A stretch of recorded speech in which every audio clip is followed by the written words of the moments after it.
आता निघालो आहे परभणीच्या दिशेने. आपल्याला जवळपास पाऊण तास लागेल परभणीला जायला. नमस्कार पब्लिक, तर माझ्या नवीन ब्लॉगमध्ये तुमचे हृदयापासून स्वागत. तर तुम्ही बघू शकता डॉली, डॉल्स आणि रुबी निवांत झोपले आहेत. तर त्यांनी सकाळी दही भात खाल्ला नाही, आणि दही भात खाल्या नसल्यामुळे तर आपल्याला तर इथून भाई ताण, तर त्याच्यामुळे निघालो त्यांच्यासाठी पेटगिरी आणाय परभणला. आणि त्यातच पुन्हा पावसा आहे, पण लईच ऊन लागाले, पावसाचा काही पत्ताच नाही. आणि त्याच्यामुळे गावामध्ये बाहेरूनच एक माणूस आला तर फॅन विकण्यासाठी.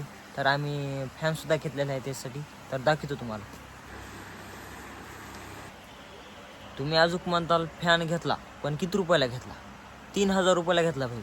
आता महाग लागला का स्वस्त लागला ते काय बघितलं नाही. तुम्ही अजून म्हणताल 3000ला म्हणल्यावर तो कूलरच येते नाही का, पण आपण घेतला भाई. काय असो, फॅन असा आहे की तुम्हाला कुठं पण उचलून न्याय येतो. ते शेती असो की घरी असो, खूप छान आहे आणि त्याचा वापर खूप पुरेपूर चांगलाच होतो. फॅन तर आपल्याला लईच आवडला भाई, त्याच्यामुळे आपण फॅन घेतलाच. आवडण्याचं काही नाही, पण आपल्या कुत्र्यांना गरमी लिहू लागली, त्याच्यामुळे आपल्याला करमूनच गेलं भाई. तुम्ही बघू शकता निवांत आता लईच छान झोप आहेत बघा. चला मग आपण निघू आता परभणीला. जाता जाता आलो पोहन भायाकडे, मेडिसिन घेतलं गाईचं, आणि आता निघू डायरेक्ट परभणीच्या दिशेने. डायरेक्ट पोहोचलो आता परभणीमध्ये. ही आहे परभणीची काळी कमान. तर परभणीमध्ये आलो होतो आपण जनसेवा मेडिकलवर. तर होलसेल आहे, तुम्ही पण एकदा आवश्यक भेट द्या. तर आपण पेटीगिरी आणि ग्रेव्ही घेतलेली आहे. आपण आता निघूया. कुठं न थांबता डायरेक्ट आलो घरी. आधी डॉलीला बघितलं, रुबीला बघितलं, तर त्यांचं काय म्हणणं होतं ते बघतो एकदा. त्यांचं म्हणणं होतं की मालक तुम्ही आले तर आम्हाला जरासं खेळायला सोडा. तर काय अडचण नाही, तुम्हाला खेळायला सोडू आपण. पण त्याआधी तुम्हाला दाखवतो की मी जनताच्या गोळ्या आणल्यात वर्म स्टॉप. तर याच्यामध्ये 2 बोलस येतात. आणि 1 वर्षाच्या आधी कुत्रा असो की गाईचं वासरू, त्यांना एका महिन्याला जंतुनाशक कंपल्सरी झालं पाहिजे, कारण की त्या झपाट्याने वाढतात. आणि त्यानंतर मी त्यांना ग्रेव्हीसुद्धा आणलेली आहे. ग्रेव्हीचा वापर आपण समजा ज्या वेळेस आपल्याकडे दही नसेल त्यावेळेस आपण ग्रेव्ही आणि भात मिक्स करून सुद्धा त्यांना देऊ शकतो. आणि पेडिगिरीसुद्धा आणलेली आहे.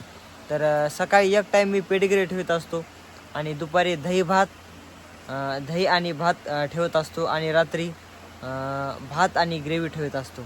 तर कधी कधी रात्री मी पेडिगिरी दही भात मिक्स करून सुद्धा देतो त्यांच्यासाठी. तर त्यांच्यानुसार समजा जसं खाताल तसं देत असतो. आणि दुसरी गोष्ट, सकाळी कंपल्सरी त्यांना आपण 5 ते 10 ml सुद्धा कॅल्शियमसुद्धा त्यांच्या खाद्यामध्ये टाकत असतो. आणि दुसरी गोष्ट म्हणजे आपण ज्या पवन भयाच्या मेडिकलवरून गोळ्या आणल्या होत्या गायसाठी, तर अशा कारण आणल्या होत्या कारण की आपली जी एक गाय आहे तर ती खूप सतत होती, कारण की 5व्या-6व्या दिवशीच माझ्यावर येत होती, रिपीट येत होती. त्याच्यामुळं आपण तिथून गोळ्या आणल्या होत्या. कारण की गाय असो किंवा म्हसड, तर 21व्या-22व्या दिवशी माझ्यावर आले पाहिजे, तर तेच माझं योग्य आहे. तर गोळ्या तुम्ही बघू शकता अशा आहेत.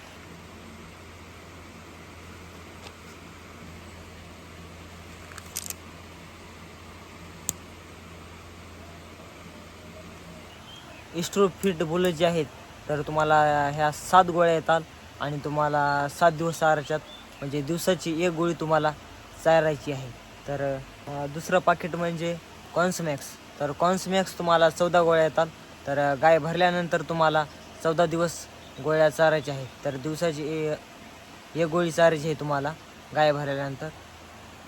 तर तुम्हाला काय काय आणलं होतं मी ते दाखवलेलं आहे. तर आता सोडूत आपल्या रुबीला, डॉलीला. तर रुबे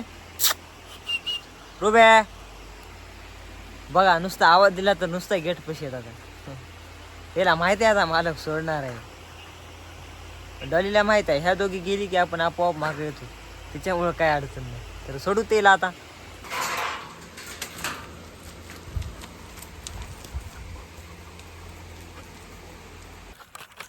तर त्यांना खेळायसाठी सोडले आहे. तर तुम्ही बघू शकता झिपरी खूप चांगल्या प्रकारे लोळायली. आणि ह्या दोघी नुसत्या नाचतात, इकडं तिकडं पळतात. डॉली आणि रुबी. झिपीर एकदा करते अंग मोकळं. बघा कशी करायली बघा.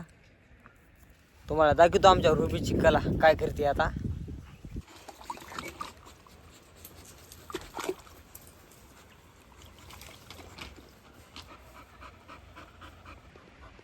तुम्हाला म्हणलं होतं ना कला बघा. अशी पोहती की बघायचंच काम नाही. आता निघ बाहेर म्हटलं तरी निघत नाही घंटावर.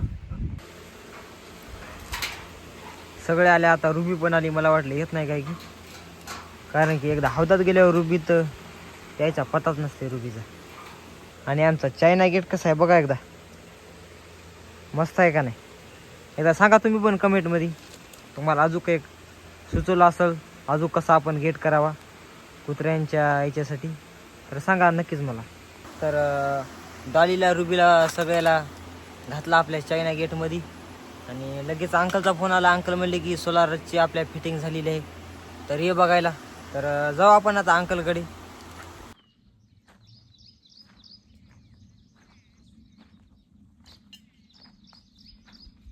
तर आपण आताच बघितलं की अंकलचं सोलारचं काम जे आहे ते सगळं फिटिंग झालेलं आहे. आणि अंकलचं पाईपलाईनचं काम चालू आहे. तर अंकलला आता आपण विचारू किती HP सोलार आहे, तर फॉर्म कधी भरला काय नाही. तर अंकल आपण कधी फॉर्म भरला सोलारचं? आपण सोलारचा फॉर्म 16 जानेवारीला भरला होता. आणि कधी समजा आता हे आलं जरा माहिती सांगा आमच्या पब्लिकला. 6 महिने झालं. 6 महिन्यात आलं. हा 6 महिन्यामध्ये 29 समजा. एप्रिलला सर्वेसाठी फोन आला हा कंपनी निवडण्याकरता. हा आणि नंतर मग सर्वे झाला.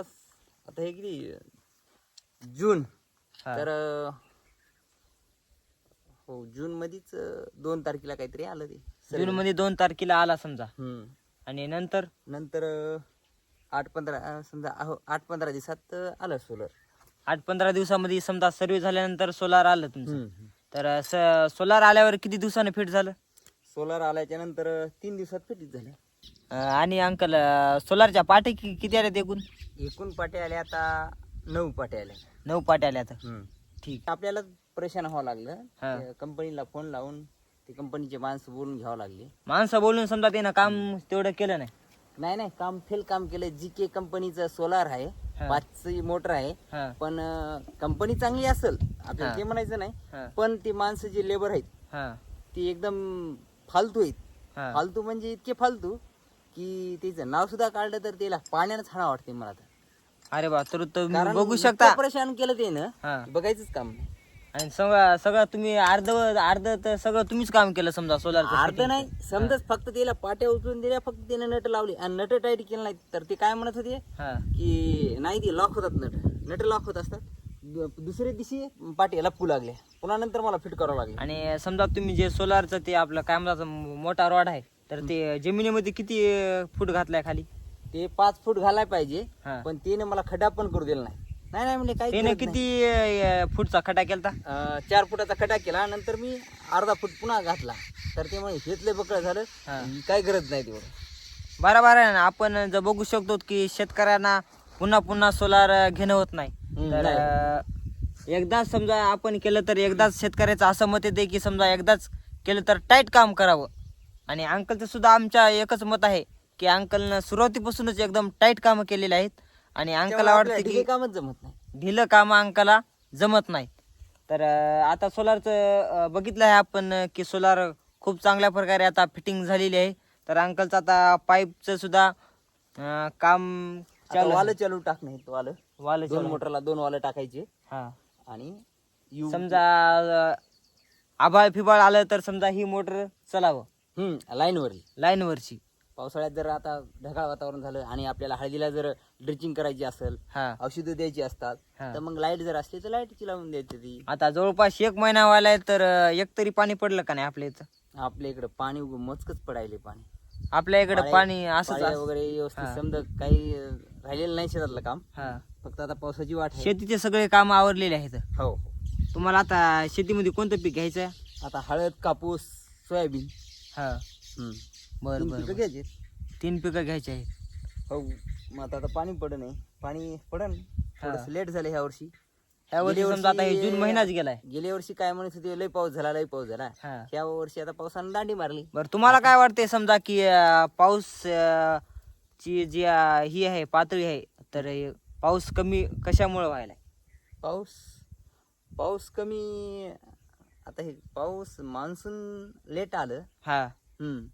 तर जे आपले पब्लिक आहे बघणारी, तर त्यांना तुम्ही काय संदेश देताल की तिला झाड संदेश काय नाही, झाडं लावा, झाडं जगवा. आणि तुम्हाला झाडाची अडचण म्हणजे अशा जागी झाडं लावा हा की ज्या जागी तुमचे धुरे आहेत त्या धुऱ्याच्या साईडनं झाडं लावा, की जेणेकरून तुम्हाला बांध कोरायचा ताण येणार नाही आणि तुम्हाला कोरता येणार नाही आणि शेजाऱ्याला कोरता येणार नाही. हो ना, हो ना.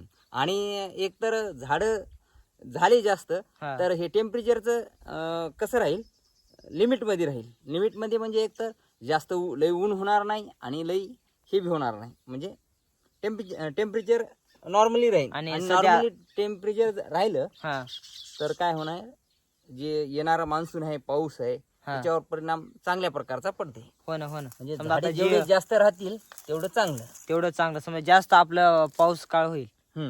आणि आता कारण जे व्हायलेत यायलेत, तर ते समजा याच्यामुळेच की झाड वरची वर तोडायले. वृक्षतोड व्हाली त्याच्यामुळे टेम्परेचर जास्त वाढायले. टेम्परेचर वाढल्यामुळं काय व्हायलंय, जी समुद्रामधली पातळी असती किती त्याची मिनिमम, तर ते त्याच्यापेक्षा जास्त तापमान झाल्यामुळं हे आपल्याला मान्सून जे आहे ते लेट येण्याचं कारण ते आहे. कारण तेच आहे. तर वरची वर तुम्हाला पण सांगतो की कळकळीची माझी पण विनंती आहे, तर तुम्ही एका वर्षी दरवर्षी समजा पावसाळ्यात तर तुम्ही 10 झाडं लावतील तर खूप चांगलं होईल. कारण की झाडं तोडले किती, हा हे 2-4 हिरी बसली, म्हणजे मला अडचण करत होती, पण लावले किती, 50 झाडं लावली तोडलेच जातात. पाहिजे.